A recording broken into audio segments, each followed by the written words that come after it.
우리는 흔히 국가의 3요소, 또 국민과 영토와 주권, 이 세 가지가 있어야 된다 이렇게 말합니다. 근데 저는 이런 그 세 가지 요소 외에 어떤 한 나라가 정상적인 나라로 세워지려면 단지 또 하나 있어야 될 중요한 요소는 법이라고 저는 생각합니다. 법이 없는 나라는 그건 사실 무질서한 사람들의 집합에 지나지 않으며, 법이 없는 또 법이 세워지지 않은 사회는 소위 무정부 상태가 됨으로써 와야 될 수밖에 없습니다. 그러나 한 국가가 질서를 갖추고 또 그 나라만의 정체성을 갖고 존립하기 위해서는 반드시 법 체계가 수립이 되어야 하며, 또 훌륭한 국가는 반드시 훌륭한 법 체계를 갖고 있기 마련이라는 것입니다. 이것은 하나님께서 이 땅에 세우시고자 하는 하나님 나라에 대해서도 마찬가지입니다. 여러분, 신구약 성경 전체를 관통하는 사상을 한마디로 표현하면 뭘까요? 바로 하나님 나라입니다. 하나님께서 천지를 창조하시고 인간을 창조하신 목적이 뭡니까? 이 땅에 하나님 나라를 세우시기 위함이었습니다. 그리고 하나님께서 구약시대 이스라엘 백성들을 이스라엘 민족을 하나님의 언약 백성으로 삼으신 것도 역시 이 땅에 하나님 나라를 세우시기 위함이었다.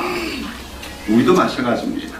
왜 하나님께서 오늘 우리를 구원하시고 우리를 교회로 모으셨느냐, 세우셨느냐? 역시 하나님 나라입니다. 그러니까 어떤 분이 여러분 왜 삽니까? 그러면 어떻게 해야 돼요? 하나님 나라에 와야 삽니다. 이게 우리 정상적인 그리스도인의 대답이 되어야 된다는 거죠. 여러분, 애초에 하나님께서 창조하셨던 인간인 아담이 만약에 범죄하지 않고 타락하지 않았더라면 어떻게 됐을까요? 아담과 그 후손들이 온 땅에 번성하면서 만물을 다스리고 가꾸는 일을 통해서 이 땅에 하나님의 주권과 영광이 온전히 나타나는 그런 하나님 나라를 이룰 수가 있었을 것이고, 바로 그것이 하나님이 인간을 창조하신 목적이었다는 것입니다. 그러나 그러한 소명을 가진 아담이 어땠습니까? 하나님께 불순종하고 범죄하여 타락을 하자 그런 인간을 통하여 이 땅에 하나님 나라를 세우고자 하신 하나님의 계획에 차질이 생겼습니다. 그러나 하나님은 그런 이 땅에 하나님 나라를 세우기 위한 창조 목적을 포기하지 않으시고 이 땅에 이제 하나님 나라를 세우시기 위한 새로운 계획을 세우시는데, 그 계획은 우리가 구속 계획이라고 얘기하는 겁니다. 그런 구속 계획 속에서 하나님께서 아브라함과 언약을 맺으시고 그의 후손인 이스라엘 민족을 당신의 언약 백성으로 부르시고 계시는 것이죠. 그러면서 이제 하나님께서는 그 이스라엘을 애굽 땅에서 구원해내신 후에 이제 그들과 시내산에서 언약을 세우시면서 그들이 바로 그 하나님 나라라고 하는 그 나라에 속한 백성들로서, 그 하나님 나라의 국민들로서 지켜야 될 법을 주시는데, 그것이 바로 율법이다 하는 것입니다. 지난주에 우리가는 이제 하나님께서 시내산에서 이스라엘과 언약을 맺으시는 이야기에 대해서 살펴봤습니다만, 여러분 출애굽기를 쭉 보시면 출애굽기 19장부터 25장까지에 보면 하나님과 이스라엘 간에 맺어지는 언약 의식에 대한 기록이 나옵니다. 그리고 그 언약을 맺으시는 그 의식 속에서 하나님께서 이스라엘에 주신 십계명과 율법들이 나옵니다. 지금 오늘 우리가 읽은 출애굽기 20장에 보면 먼저 십계명이 나오고, 그 다음에 또 이제 20장 후반부에 언약 의식을 맺는 이야기가 잠시 나온 후에 다시 21장부터 24장까지는 또 이스라엘 백성들이 지켜야 할 여러 가지 율법적 규례들이 기록되어 있습니다. 그리고 또 25장 가면 이제 마지막으로 또 다시 언약 의식이 어떻게 진행됐는가 하는 기록이 나오고 있죠. 이랑처럼 언약 의식에 대한 기록 가운데 십계명과 율법이 있음을 우리는 볼 수 있어야 되고, 그렇게 십계명과 율법이 언약 의식 가운데 나타나고 있다는 것은 십계명과 율법들은 바로 그런 시내산 언약에 따라서 하나님 주신 언약적 규정이다 하는 사실을 우리에게 말해주고 있는 것입니다. 물론 이제 근데 율법 그럴 때 출애굽기 20장부터 24장까지 모든 율법이 다 기록되어 있는 건 아닙니다. 출애굽기 다음에 우리가 뭡니까? 그 레위기도 있고 민수기인데 거기도 보면 여러 곳에서 또 다른 율법들이 나오고 있는데, 여기 출애굽기 20장부터 24장까지에서는 그런 모든 율법들 중에서도 대표적인 것들이 기록된 것이라고 할 수가 있습니다. 자, 그러면 이제 하나님께서 이스라엘 백성들에게 십계명과 율법들을 주셨는데, 그럼 왜 하나님께서 그 율법들을 이스라엘에게 주셨는가? 우리는 거기에 대해서 구약의 모든 율법들을 하나님께서 주신 그 목적에 따라서 크게 두 가지로 나눌 수가 있습니다. 그 하나는 하나님께서 하나님 나라의 백성들인 백성들이 그 행위의 기준으로서 삼아야 될 그것으로 율법을 주신, 그러니까 행위와 삶의 기준으로서의 율법이 있고, 또 다른 하나는 뭐냐면, 중요한 것은 장차 오실 예수 그리스도를 미리 보여주기 위한 노아선생의 기능을 하는 율법들이 있다. 이 크게 두 가지. 그러니까 삶과 윤리의 기준으로서의 가이드라인으로서의 율법과 노아선생으로서의 기능하는 율법으로 크게 두 가지로 나눌 수가 있는 것입니다. 우리가 이제 구약에 나오는 모든 율법들을 살펴보면 어떤 것들은 아무리 시대가 변하고 사회가 달라도 보편적으로 모든 사회와 모든 사람들이 지켜야 될 법령들이 있습니다. 그런 율법들을 도덕법이라고 하며, 그 도덕법 중에서 대표적인 것이 바로 십계명입니다. 이런 그 도덕법은 하나님께서 이스라엘 백성들이 살아가야 될 올바른 삶과 행위의 기준, 즉 가이드라인으로 주신 것으로서 이 도덕법은 오늘 우리 신약 시대에도 여전히 지켜져야 할 규범들이라고 할 수 있습니다. 물론 이 도덕법들을 지키는 데 있어서도 우리가 어떤 자세로 지킬 것인가 대해서는 더 추가적인 언급이 필요합니다만, 여기에 대해서 나중에 다시 말씀을 드리도록 하겠습니다. 그리고 이제 그 율법에 보면 이 도덕법과 비슷하지만 조금 성질이 다른 법들로서 시민법이라고 하는 것이 있는데, 이것은 고대 사회라고 하는, 또 농경 사회라고 하는 그 문화적 상황 속에서, 특별히 이스라엘이라고 하는 특정한 사회에서 그 사회의 질서를 유지하고, 특별히 그 사회가 공의롭고 정의로운 사회가 되게 하기 위해서 지켜져야 될 법령들이 나오는데, 이것들을 가리켜서 이제 시민법이라고 합니다. 가령 거기 보면 재판을 어떻게 행할 것이냐, 재판제도에 관한 것, 또 전쟁이 났을 때 군대를 어떻게 소집할 것인가, 그 다음에 또 노예에 대한 규정이나 안식년제도, 희년제도와 같은 것들, 특수한 법령들, 이런 것들이 바로 시민법들로서, 이 시민법들은 사실상 오늘날 그 문자적으로 그대로 우리 사회에 적용하기가 어렵습니다.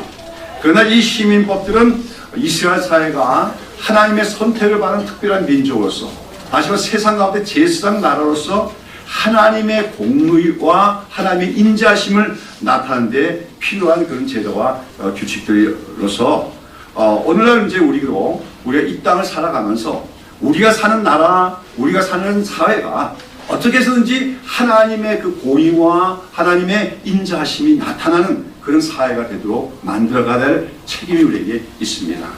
그런 그리스도인에게는 이 시민법도 우리가 중요한 연구의 대상이 되어서, 그것을 곧바로 문자적으로 우리 사회에 적용할 수는 없더라도 그 근본 취지가 무엇인가, 그 근본 정신이 무언가를 우리가 잘 연구해서 우리 사회의 여러 가지 제도에 반영해 나가고자 하는 노력이 필요합니다.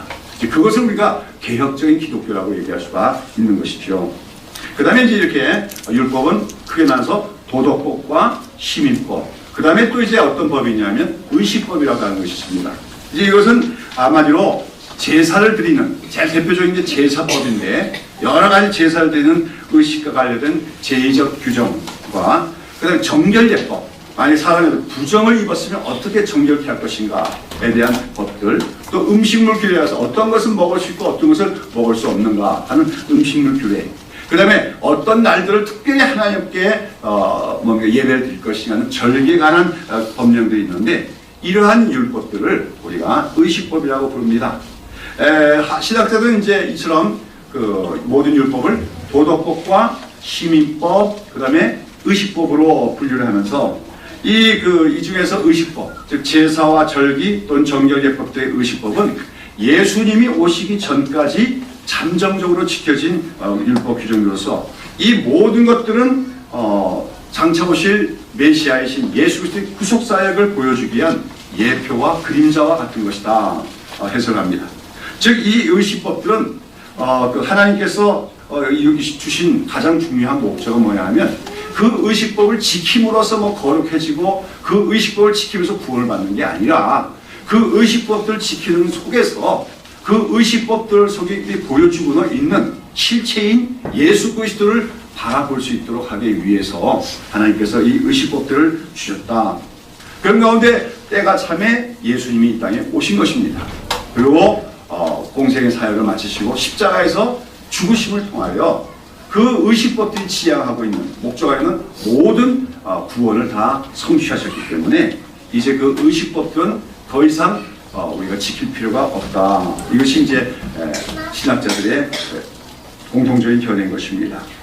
그렇게 되면 이제 의식법들은 하나님께서 이스라엘에게 지키라고도 주신 거지만 사실 그 의식들을 행하면서 그 의식들이 예표하는 바 장차 나타날 더 큰 구원, 더 온전한 구원, 즉 예수 그리스도를 말미암은 온전한 죄사함과 참된 구원을 바라보도록 하게 하는 기능을 갖고 있기 때문에 이러한 의식법들을 바로 예수님께로 인도하는 몽학선생과 같은 것이다. 이렇게 우리가 말할 수가 있다는 거죠. 이제 예를 들어서 가령 이제 그 구약시대의 이스라엘 백성들 가운데 이제 어떤 사람이 죄를 지은 게 있으면 어떻게 합니까? 양을 한 마리 끌고 성전으로 끌고 와서 그 양의 머리에 안수를 합니다. 그러니까 안수한다는 게 무슨 뜻이냐면 내가 지은 죄를 그 양에게 전가시키는 걸 의미해요. 그리고 나서 그 양을 죽입니다. 죽여서 그 양은 그 제단에 올리고 불태우고 그 피를 제단 밑에 뿌림으로써 그 죄가 용서를 받게 되는데 그러한 제사의식을 속죄제사라고 부릅니다. 근데 우리가 알아야 할 것은 그 속죄제사에서 그 양의 피가 정말로 사람의 죄를 씻는 효력이 있는 것은 아니었다고 하는 것입니다.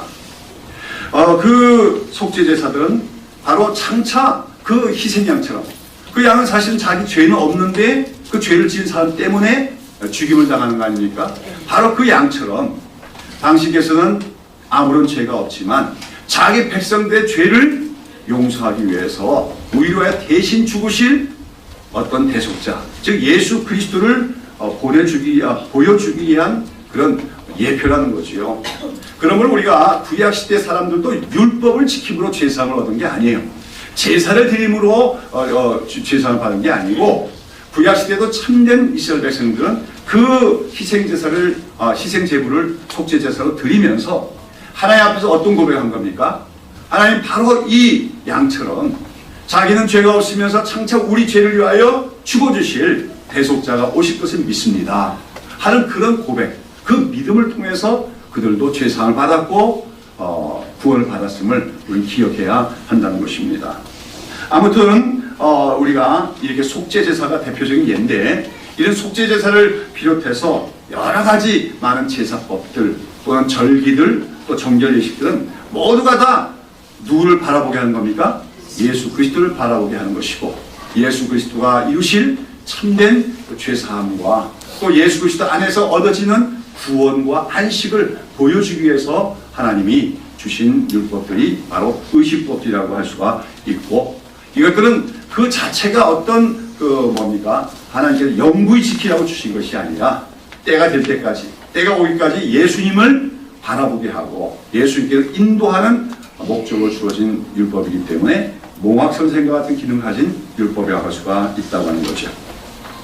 그런데 이제 우리가 사실 이 구약에 나온 율법을 크게 도덕법, 시민법, 그 다음에 의식법 세 가지로 분류할 수 있지만 그러나 우리가 여러 가지 율법을 살펴보다 보면 엄밀하게 도덕법, 시민법, 의식법으로 구분될 수가 많이 있는 건 아닙니다. 그래서 어떤 것들을 보면 도덕법과 의식법 요소를 함께 가진 것도 있고 어떤 것은 또 시민법과 의식법의 성질을 함께 가진 것도 있습니다. 그 대표적인 것이 바로 안식일 규정이나 11조에 관한 규정들이 바로 그런 것이라고 할 수 있어요. 아마도 우리 한국교회에서는 이제 이 안식일에 관한 문제, 그 다음에 11조에 관한 문제가 가장 아마 뜨거운 감자처럼 되어 있는 율법 규정일 것 같습니다. 어떤 사람들은 그것을 어느 날도 지켜야 된다 얘기하고 어떤 사람은 지킬 필요가 없다고 얘기하는 그런 것들인데 이것들을 우리가 어떻게 대할 것이며 우리가 어떤 자세로 지켜야 되는 것은 신약 성경을 전체적인 관점에서 잘 연구해서 올바로 이해하는 것이 필요합니다. 아무튼 하나님께서 율법을 주신 목적에는 크게 두 가지가 있다 했죠. 아니, 이스라엘 백성들이 살아야 될 삶의 기준과 삶의 규범으로서 주신 율법들이 있고, 그 다음엔 장차 오실 예수 그리스도를 바라보며 그 예수 그리스도를 보여주기 위한 몽화선생으로서의 율법들도 있는데, 오늘 이 시간에는 그 중에서 모든 도덕법을 대표하는 십계명에 대해서, 십계명의 의미와 십계명에 대한 우리들 바른 자세에 대해서 함께 생각해 보고자 합니다. 앞서도 말씀드린 것처럼 출애굽기 20장에서부터 24장 보면 많은 율법들이 나옵니다만, 그 중에서 가장 먼저 나오고 있는 게 뭡니까? 바로 십계명으로서, 그처럼 십계명이 모든 율법들 앞에 먼저 나오고 있다고 하는 것은 이 십계명이 그만큼 중요하다는 것을 우리에게 말해줍니다.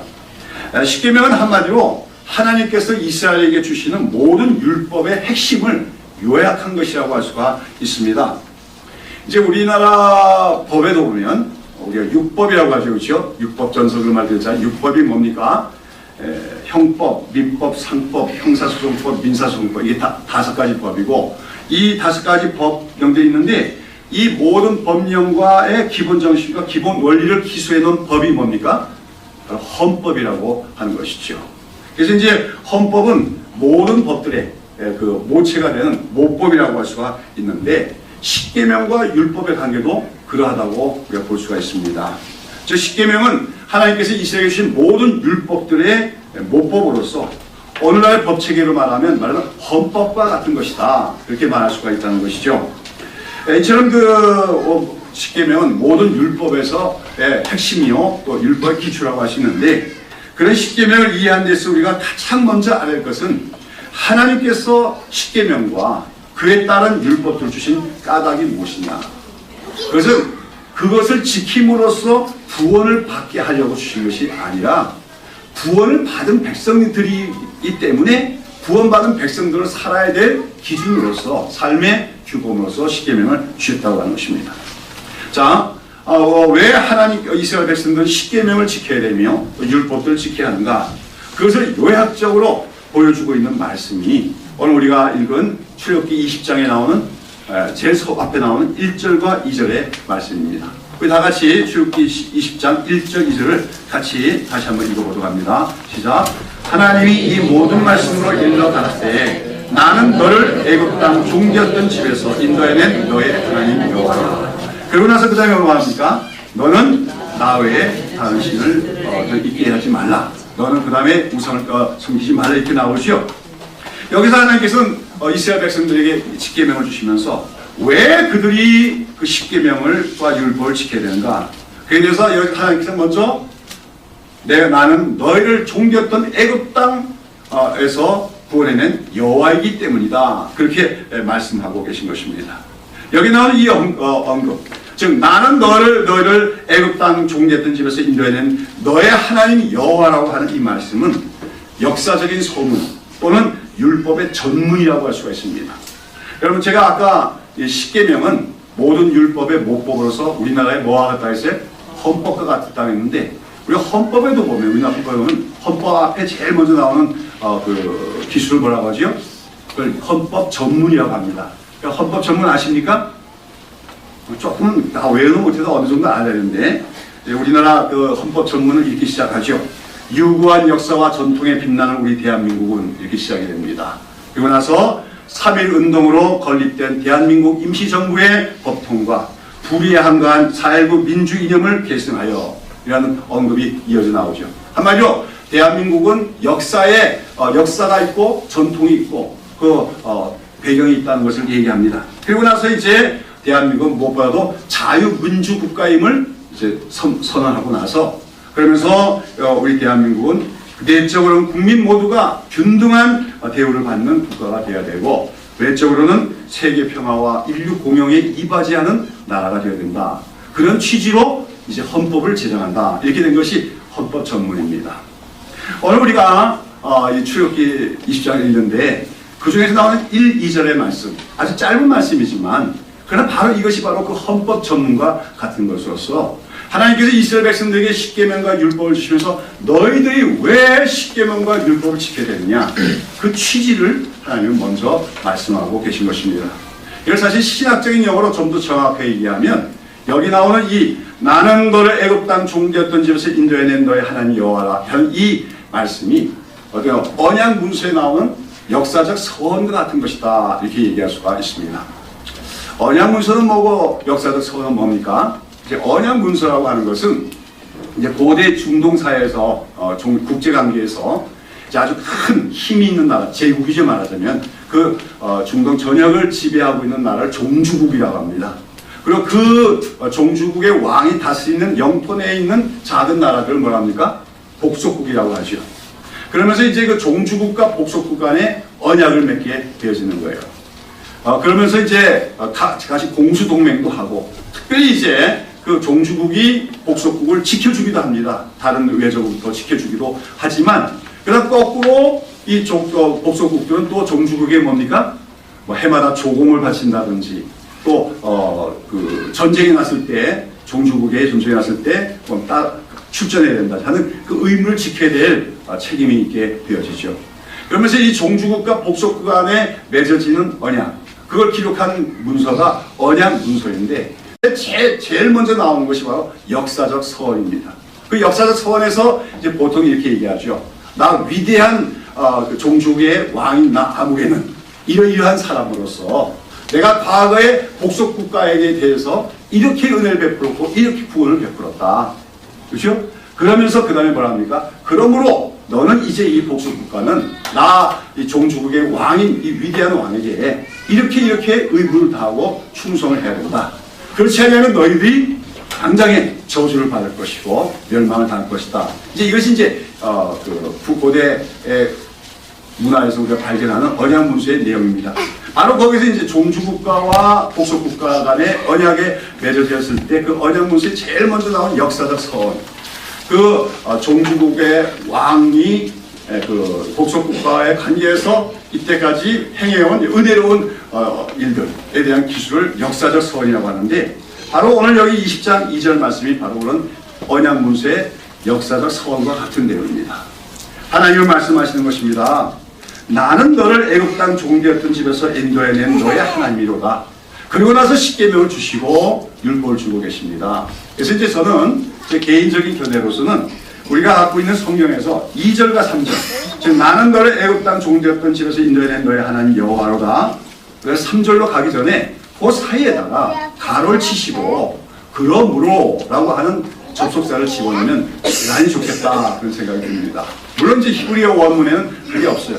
그러나 전체적인 내용을 볼 때 출애굽기 20장 2절과 3절 사이에 그러므로라고 하는 단어를 집어넣으면 십계명과 율법을 이해하는데 굉장히 크게 도움이 될 수가 있다고 생각합니다. 하나님은 말씀하시는 것입니다. 나는 너를 애굽 땅 종되었던 집에서 인도해낸 너의 하나님 여호와라. 그러므로 너는 나 외에 다른 신들을 내게 잊지 마라. 나는 너를 애굽 땅에서 구원하여 인도해낸 너의 하나님 여호와. 그러므로 너희는 우상을 숭배하지 말아라. 나는 너희를 애굽 땅에서 구원하여낸 여호와 하나님이로라. 그러므로 너희는 부모에게 순종하며 살인하지 말며 간음하지 말지어다. 이것이 바로 십계명의 논리적 구조라고 하는 것이죠. 여러분, 우리가 기억하다시피 이스라엘 백성들은, 민족은 원래 애굽 땅에서 노예로 살아가던 비천한 민족이었습니다. 그들이 희망이 없었습니다. 그 애굽의 왕 바로에게 정말 강제 노역을 당하면서 허리가 휘도록 노역을 하며 살아가야 됐어요. 심지어는 그 바로 왕의 그 악랄한 인구적 억제 정책 때문에 남자아이가 태어나면 그 아이들 다 나일강에 갖다 버려가서 죽여야 되는 그런 끔찍한 일을 당하기도 했습니다. 그런데 바로 그런 이스라엘 역사 속에 누가 개입하신 것입니까? 여호와라고 하는 하나님이 개입하신 것이죠. 근데 그 하나님의 개입은 우연한 것이 아니라 그 하나님께서 그 이스라엘 민족의 조상인 아브라함과 맺었던 언약을 기억해내시고 그 언약을 이루시기 위해서 이제 이스라엘의 역사에 개입하심으로써 그 이스라엘을 구원해내시기 시작합니다. 그러면서 모세를 보내서 뭡니까? 바로를 대면하게 하시고, 애굽 바로와 애굽 백성들에게 10가지의 재앙을 내리심으로써 마침내 그 뭡니까? 바로가 항복을 하고 이스라엘을 애굽 땅에서 나가게 하고 맙니다. 특별히 이제 그 중요한 것은 그 마지막 재앙이 바로 뭡니까? 유월절로서 그 유월절 어린 양의 피로 이스라엘 백성은 구원을 얻었고, 유월절 어린 양의 피로 말미암아 오히려 그 애굽은 심판을 받게 되었고, 그러면서 이스라엘은 구원을 받게 되었다고 하는 것입니다.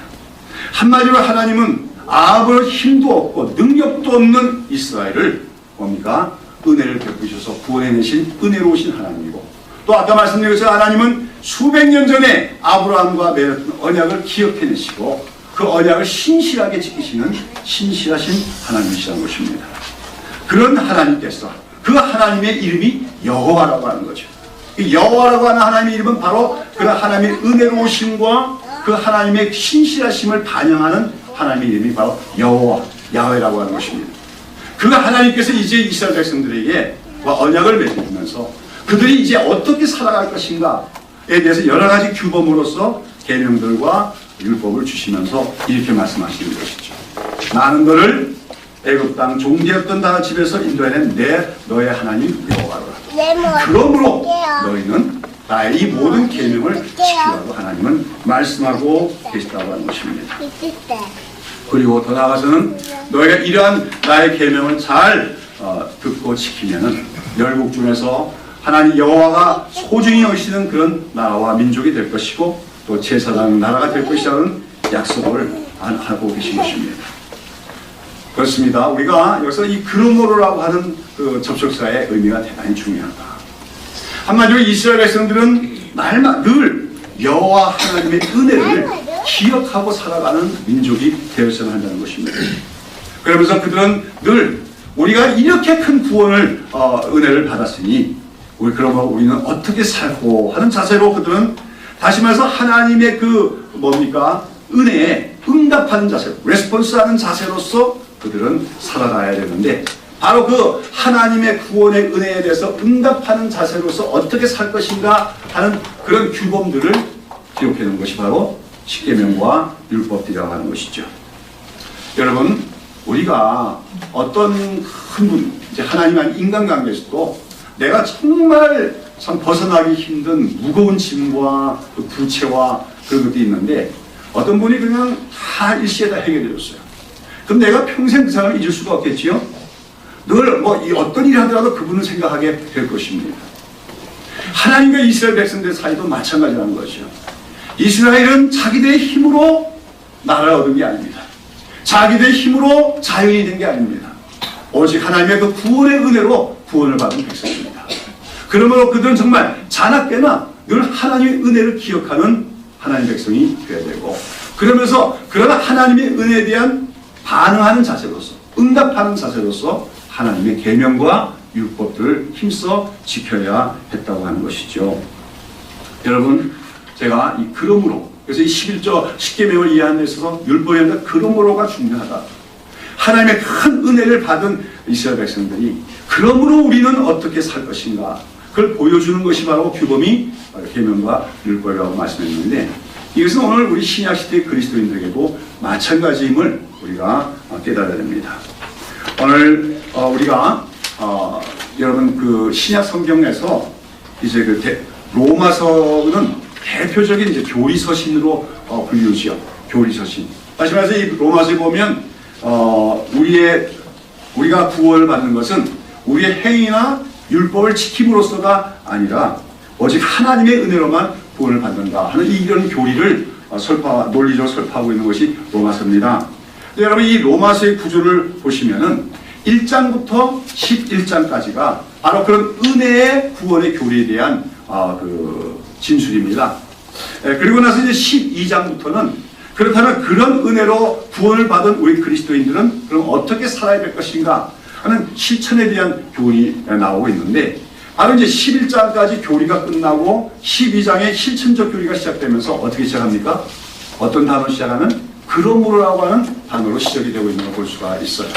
로마서 12장 1절에 보면 그러므로 형제들아 내가 하나님의 모든 자비하심으로 너희를 권하노니 너희 몸을 하나님 기뻐하시는 거룩한 산 제사로 드리라 이렇게 됩니다. 그러므로 무슨 말입니까? 우리가 구원을 받은 것이 우리 힘이나 능력이나 우리가 율법을 지키고 구원을 받은 것이 아니라 오직 하나님 믿을 때 하나님의 은혜로만 우리가 구원을 받았으니 그러므로 우리는 어떻게 살 것인가? 그런 하나님의 자비하심을 늘 기억하고 그 하나님의 자비하신 은혜에 응답하는 자세로서 우리가 뭡니까? 우리 몸을 하나님 기뻐하시는 산제소 되는 삶을 살아야 한다.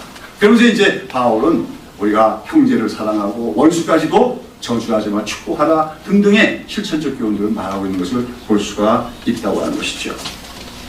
여러분, 우리 그리스도인들이 하나님의 은혜로만 구원을 받은 자라는 사실은 너무나도 중요합니다. 그러나 우리는 거기서 끝나서는 안 된다는 거죠. 반드시 하나님의 은혜로 구원을 받은 우리에게는 그 구원을 받은 자는 반드시 그에 따른 실천이 있어야만 되는데 바로 그런 의미로 사용되는 단어가 뭡니까? 그러므로 라고 하는 단어한 것입니다. 이것은 이제 로마서뿐만 아니라 에베소와 같은 성경도 마찬가지. 에베소에서는 특별히 이제 바울은 교회라고 하는 것이 얼마나 신비롭고 영광스러운 것인가 여기 대해서 이제 교리적으로 진술을 하는데 거기서 보면 이제 에베소 보면 4장부터 그러면 우리 그리스도인들이 살아야 될 삶에 대해서 또 교훈이 나옵니다. 근데 거기도 보면 4장 1절에 보면 그러므로 라고 하는 말로 시작을 하고 있는 것을 볼 수가 있습니다. 그래서 저는 그런 의미에서 오늘 우리 그리스도의 삶은 한마디로 그러므로의 삶이다 그렇게 정의하고 싶습니다. 그러므로 무슨 말입니까? 아무 의도 없고 공로도 없고 그저 죄 지은 것밖에 없는데 하나님이 그 큰 은혜로 우리를 구원해 주셨다. 그것도 자기 하나밖에 없는 아들을 십자가에 죽이심을 통하여 우리의 죄를 사하시고 용서하시고 구원해 주셨다. 뿐만 아니라 우리를 하나님의 자녀로 삼으시고 하나님 나라를 우리의 기업으로 주셨다. 우리는 이러한 진리를 분명히 알고 이해하고 늘 붙드는 우리가 되어야 되죠. 근데 거기서만 끝나는 것이 아니죠. 그렇다면 그 큰 은혜를 받은 우리는 어떻게 살 것인가?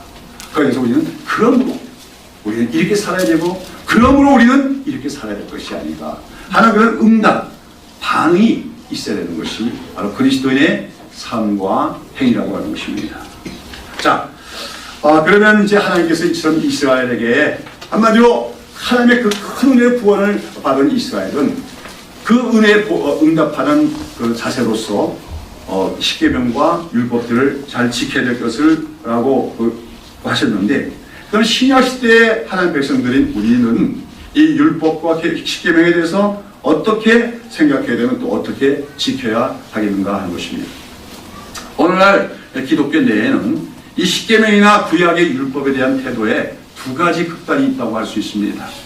하나는 이제 구약 시대는 소위 율법 시대고 신약 시대는 은혜 시대다 이렇게 구분을 하면서 구약 시대에는 사람들이 율법을 지켜야 했지만 오늘날에 이제 우리가 은혜로 구원을 받는 시대이기 때문에 더 이상 율법을 지킬 필요가 없다 하는 주장을 한 사람도 있습니다. 그리고 또 하나는 십계명과 많은 율법들이 영원 불변한 하나님의 계명이기 때문에 반드시 지켜져야 되고 율법 중에서도 중요한 것들은 문자적으로 다 지켜야 된다는 주장이 있는데 그걸 율법주의라고 부르게 되는 것입니다. 그런 가운데 이제 먼저 오늘날 우리가 사는 시대는 은혜의 시대이기 때문에 모든 율법이 신약시대 기독교에 누가는 상관없다는 주장을 우리는 무율법주의 또는 율법 폐기론이라고 할 수 있으며 이런 무율법주의는 초대교회 때로부터 이단으로 지목받고 대척받았던 사상입니다. 근데 그럼 작년에 이제 세월호 사건 때문에 또다시 우리 사회의 그 부끄러운 모습을 나타낸 구원파와 같은 사람들이 바로 이 무율법주의에 가까운 그 이단적인 집단에 나갈 수가 있는 것이지요. 자, 그러면 제가 한번 여러분에게 묻습니다. 오늘 신약시대 우리 그리스도인들은 구약에 있는 십계명의 율법들을 지켜야 합니까? 지키지 않아도 됩니까? 예. 결론적으로 말씀드리자면 신약시대의 그리스도인들도 율법을 지켜야 됩니다. 그러나 그 율법을 대하는 자세나 그것을 지키는 태도에서는 아까 율법주의자들이 지키는 것처럼 문자적으로 그 규정들을 지키는 것이 아니라 그 모든 계명과 율법에 대한 근본적인 취지와 정신을 이해하고 영적으로 지키는 것이 우리에게 필요하다는 것을 우리가 알아야 됩니다. 우리 한번 다 같이 고린도후서 3장 6절 말씀을 보시겠습니다.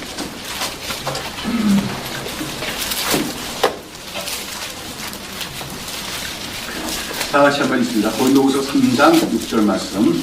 시작.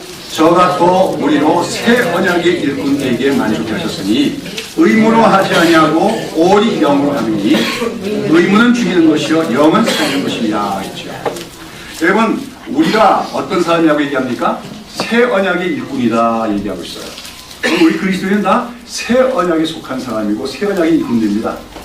새 언약은 옛 언약과 대비되는 말인데 우리가 지난주에 살펴봤지만 신의 산 언약이 바로 옛 언약입니다. 구약시대의 이스라엘 백성들은 그 옛 언약이 신의 산 언약에서 주어진 율법과 계명들을 문자적으로 지켜야만 했다고 하는 것이죠. 그런데 사도 바울은 뭐라 합니까? 이제 이 신약시대의 그리스도인들은 새 언약의 일꾼들로서 우리가 더 이상 의문으로 하는 것이 아니라 영으로 해야 된다. 그렇게 말하고 있습니다. 여기서 의문이라고 하는 말은 뭡니까? 문자적인 말씀에 대한 즉 문자적인 태도를 말하는 것입니다. 문자에 얽매 있는 것을 얘기하는 것이죠. 이건 예수님 당시 또는 사도 바울이 복음을 전하던 당시 초대교회 당시의 유대교가 바로 이런 문자주의자들이었습니다. 율법을 문자적으로 지키려고 노력하는 자들이었죠. 또 당시에 초대교회 안에 이단이 들어왔는데 유대주의적인 이단들도 들어왔는데 그들도 역시 우리가 그리스도인으로서 예수를 믿고 구원을 받지만 구약의 율법들도 다 지켜야 된다. 그래서 할례도 행해야 되고 뭡니까 안식일도 지켜야 된다 등등의 주장을 했는데 이런 자들이 바로 말씀을 율법들을 뭘로 대하는 자들입니까? 의문으로 행하는 자들이다 하는 것입니다. 바울은 그렇게 해서는 안 된다는 거죠. 새 언약에 속한 우리 그리스도인들은 새 언약의 일꾼으로서 의문으로 할 것이 아니라 뭘 해야 된다? 영으로 해야 된다. 다시 말해 하나님 모든 말씀, 율법과 계명을 영적으로 이해하고 그것을 영적으로 지킬 수 있어야 된다고 하는 것이죠.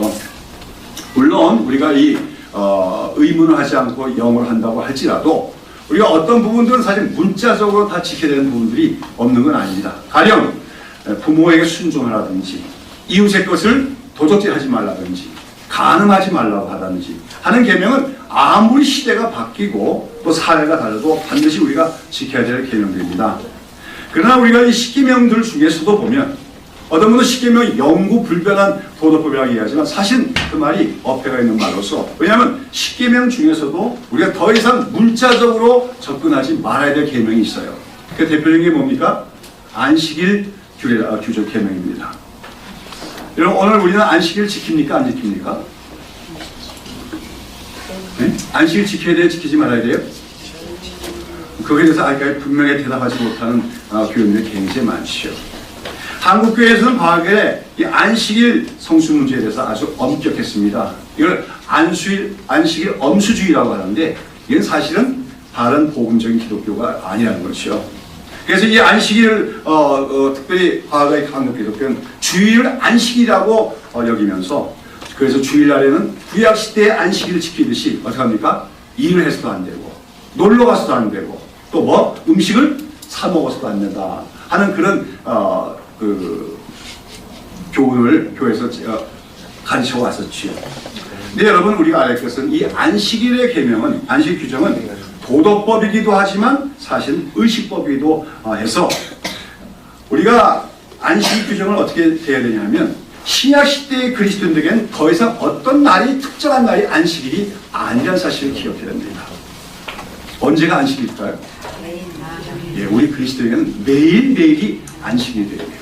무슨 말이냐면 우리가 그리스도 안에 있게 되면 우리는 안식을 얻은 자가 돼버린 겁니다. 그렇죠?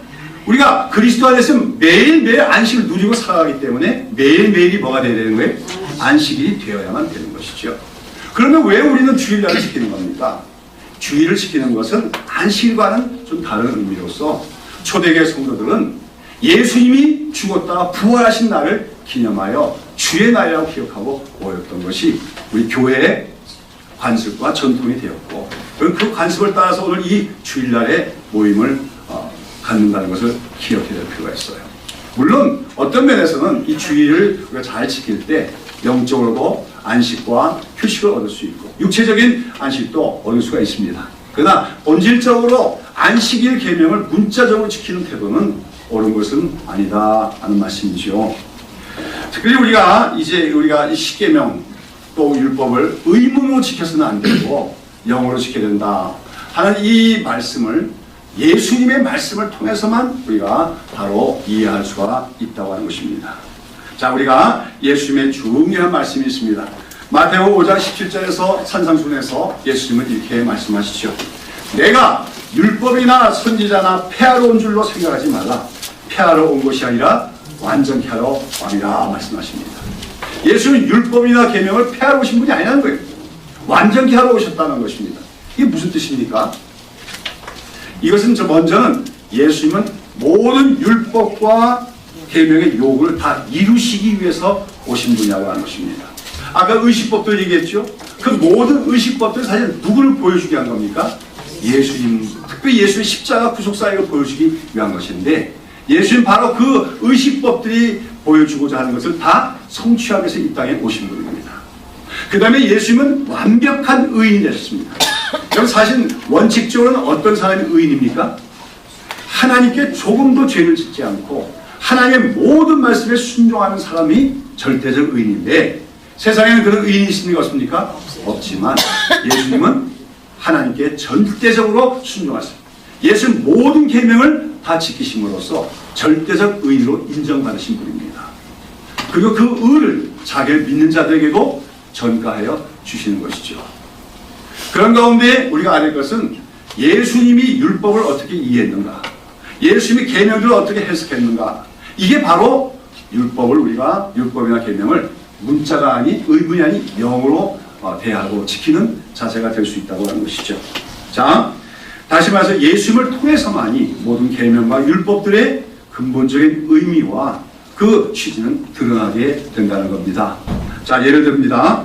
예수님은 이제 그 산상수훈에서 10계명에 대해서 제6계명 살인하지 말라는 계명에 대해서 이렇게 말씀하십니다. 옛사람에게 말한 바 살인치 말라, 누구든지 살인하면 심판을 받게 되리라 하였다는 것을 너희가 들었으나 나는 너희에게 이르노니 예 형제에게 노하는 자마다 심판을 받게 되고 형제를 대하여 라가라는 자는 공에 잡히게 되고 미련한 놈이라는 자는 지옥불에 들어가게 되리라 말씀하십니다. 무슨 말입니까?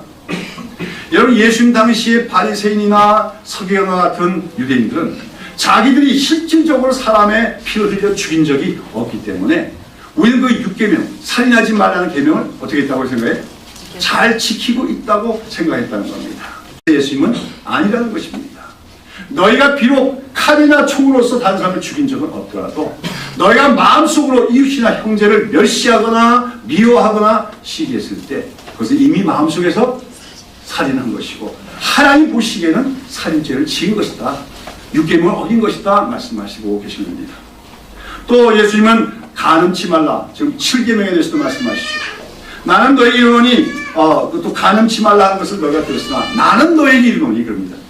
여자를 보고 음욕을 품는 자마다 마음에 이미 간음하였느니라 말씀하심으로써 마찬가지로 유대인들, 바리새인들은 내가 바람을 피운 적, 아내 외에 다른 여자 바람 피운 적이 없고, 그렇죠? 내가 실제적으로 가능한 적이 없다. 이렇게 하면서 나는 정결하다고 생각했을지 모릅니다. 그러나 예수님 말씀하는 거예요. 너희 마음속으로 이미 음란한 생각을 했다면 너희는 하나님 보시기에 이미 7계명을 어기고 있는 것이라고 말씀하신 것이죠. 자, 이런 예수님의 10계명에 대한 해석을 따르자면 여러분, 우리가 10계명을 지키는다는 것이 쉬운 일입니까? 어려운 일입니까? 네? 쉬워요? 너무너무 어렵지요. 10계명은 사실 지키기가 불가능하다고 할 수밖에 없어요. 우리 마음속으로 형제를 미워할 때 얼마나 많습니까? 우리 마음속으로 음란한 생각할 때 얼마나 많습니까? 그렇다면 우리는 날마다 살인하고 날마다 간음하고 있는 건데, 그래서 예수님께서 이 산상수훈을 통해서 말씀하시는 것은 10계명의 본래의 의미는 문자적으로 살인하지 않고 문자로 간음하지 않는 것 이상으로 우리가 마음속으로라도 그런 생각을 하지 않는 것이 사실은 그 계명의 본질적인 의미를 밝히는 동시에, 그렇기 때문에 또한 우리 인간의 능력으로는 그 모든 계명들을 도무지 다 지킬 수 없음을 깨달으라고 하신 의미도 있는 것입니다. 오늘도 십계명을 대할 때마다 문자적으로 대하는 자가 아니라 예수님이 십계명을 어떻게 이해하셨는가를 통해서 그 십계명과 율법들을 바라보면서 늘 그 계명과 율법에서 우리는 불안한 잠자여 그 율법을 깨뜨리는 자임을 깨닫고 날마다 우리가 죄인됨을 하나님 앞서 고백하는 자세가 우리에게 필요한 줄로 믿습니다. 그게 사실은 십계명을 대한 우리의 바른 자세예요. 그리고 그 다음에 그러나 주님의 말씀대로 우리가 그 계명을 지켜야 될 텐데 예수님이 심지어는 뭐라 합니까? 원수까지도 사랑하라고 말씀하십니다. 됩니까? 안 됩니까? 안 됩니다. 미워 죽겠는데 어떻게 하라는. 그렇기 때문에 우리는 이 모든 계명들을 대할 때마다 예수님이 해석하신 방식으로 그 계명들을 대하면서 우리로서는 도무지 이 계명들을 지킬 수 없음을 깨닫고 오직 하나님의 능력, 성령의 능력을 의지하는 사람이 되어라 하는 것이 바로 예수님께서 계명에 대해서 우리에게 교훈하신 내용이고, 그처럼 우리가 율법과 계명들을 대하는 것이 영적으로 계명들을 지키는 것이다 하는 것을 우리가 기억해야 됩니다. 특별히 이제 우리가 이 모든 계명들을 의문으로 할 것이 아니라 영으로 할 것이다 적용하는 대표적인 예가 뭐냐면 제2계명, 우상을 섬기지 말라는 계명입니다. 여러분, 언젠가 우리 기독교인들 중에서 어떤 사람이 무슨 단군상인가 뭔가, 그렇죠? 그 모가지를 부러뜨려가지고 쓰러뜨렸어요. 우상 숭배다 그러죠. 여러분, 단군상 앞에 가서 절하면 우상 숭배 맞지요? 절간에 가서 부처 앞에 절하면 우상 숭배 많지요. 근데 여러분 중에서 그렇게 하는 사람이 있습니까? 없어요. 그렇게 안 하죠. 그러니까 여러분 우상 숭배 했어요, 안 했어요? 안 하고 있죠. 많은 사람들이 그렇게 생각하는 거예요. 나는 절간에 가서 뭐 불상 앞에 절하는 적도 없고 우리 집에다 신주단지 모신 적도 없고 그래서 나는 우상 숭배하지 않았다. 고사떡 안 먹으니까 우상 숭배하지 않았다 생각하지 몰라요. 근데 예수님은 이미 말씀하셨고 사도들도 얘기하는 것이 우리 마음에 탐심이 있으면 그것이 이미 우상 숭배라고 얘기하고 있습니다. 탐심이라고 하는 것은 무엇입니까? 우리가 하나님보다 무언가를 더 사랑할 때 그것이 탐심이라고 하는 거예요. 특별히 물질이 그렇지요. 우리가 재물을 하나님보다 더 의지할 때, 재물을 하나님보다 더 사랑할 때, 그래서 내가 지금 갖고 있는 것을 만족하지 못하고 더 가져야 내가 행복할 거야 생각할 때 그것이 바로 탐심과 탐욕이고, 바로 그런 탐심과 탐욕이 왜? 우상 숭배라고 성경은 얘기하고 있는 것입니다. 우리는 더 이상 계명들을 의문으로 대해서는 안 되고 영으로 대야 됩니다. 그렇게 볼 때 우리는 얼마나 오늘 많은 기독교인들이 자기는 우상 숭배를 하지 않고 있다고 생각하면서 있지만 사실은 물질을 사랑하고 재물을 더 소중히 여기는 우상 숭배에 빠져 있는가 하는 것을 우리가 깨달아야 한다는 것입니다. 우리는 모든 율법과 계명, 하나님이 우리에게 지키라고 주신 것이지만 그 율법과 계명의 본질적인 의미를 깨닫고 지킬 수 있는 주의 백성들이 되어야 됩니다. 그런 가운데 무엇보다도 모든 율법과 계명들을 요약하면 무엇입니까? 한마디로 사랑임을 우리는 알아야 된다는 것이죠. 예수님은 이 세상에 오셔서 공생을 마치고 떠나가시기 전에 제자들에게 뭐라고 말씀합니까? 내가 너에게 새 계명을 주노니 서로 사랑하라. 내가 너희를 사랑하시면 너희도 서로 사랑하라. 예수님은 이 세상을 떠나가시면서 제자들에게 너희가 이것도 지켜라. 주일날에는 뭐 몇 시에 모여서 예배를 드리고 그 다음에 예배를 드릴 때 어떻게 해라. 또는 무슨 11조는 어떻게 하고 그런 거 말씀 안 하세요. 뭘 하면 그냥 사랑해라. 그것이 계명이다. 새 계명이다. 모든 계명의 요약이라고 말씀을 하시는 것입니다. 마찬가지로 사도 바울은 로마서 13장에서 사랑은 율법의 완성이라고 얘기하는 것입니다.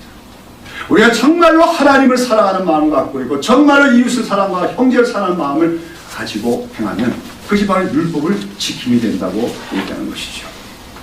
우리는 오늘 무엇보다도 내가 어떤 계명을 지킬 때 어떤 동기에서 지키느냐. 아까 그러므로라고 했습니다.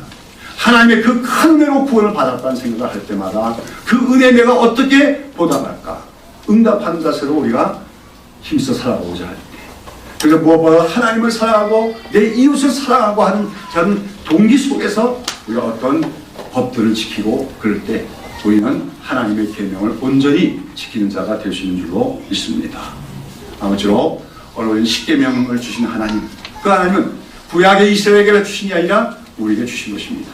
그러나 우리는 그 십계명을 지키되 구약 이스라엘 백성들이 지킨 것 이상으로 더 근본적인 의미를 깨닫고 의문으로 지키는 것이 아니라 영으로 지키는, 특별히 이웃을 사랑하고 원수까지도 사랑하는 실천을 통해서 우리가 하나님의 은혜에 보답하는, 응답하는 그런 분의 삶을 살아가는 주의 백성이 될 수 있기를 예수님의 이름으로 축원합니다.